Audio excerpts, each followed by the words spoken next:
মাঝে মাঝে মনে হয় ভাগ্যের জন্য আমি খারাপ না ভাগ্য আমার জন্য খারাপ। হ্যালো, আমি প্রিয়া।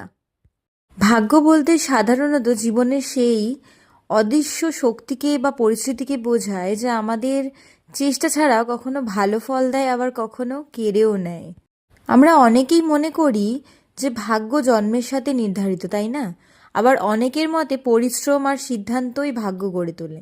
এটা ঠিক কথা যে পরিশ্রম আর সিদ্ধান্তই ভাগ্য করে তোলে, কিন্তু কিছু কিছু সময় আমাদের জন্মের সাথেই ভাগ্যটা নির্ধারিত থাকে। এই যে যেমন 2025-এ আমি একটা ব্যানার শ্যুট করতে গেছিলাম দুর্গাপুজোর জন্য। ইচ্ছা ছিল তোমাদের সাথে সব কিছু শেয়ার করব, কিন্তু দেখো আমার কি ভাগ্য। 2025-এ হারাতে হারাতে হারাতে হারাতে এখন আর নিজের কাছে কিছুই নেই আমার সেরকম। তাই কিছু ক্লিপ আমার কাছে রয়ে গেছে, সেটা তোমাদেরকে শেয়ার করলাম। অলরেডি আমার ব্যানার বেরিয়েছিল দমদম, নাগের বাজার, অনেক জায়গায়। কিন্তু আমি গিয়ে যে ভিডিও শেয়ার করব তোমাদের সাথে, কিছু নিজের ভালো মুহূর্তগুলো শেয়ার করব, সেটা আর আমার কপালে হলো না।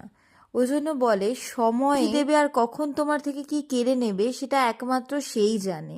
সময় আমারও না, সময় তোমারও নয়। কিন্তু কিছু কিছু ক্ষেত্রে ভাগ্য নিয়েই জন্মগ্রহণ করতে হয়। আজ তাহলে আসি, আজ এই পর্যন্তই। আবার দেখা হচ্ছে নতুন এক ব্লগে, নতুন এক ভিডিও নিয়ে। টাটা।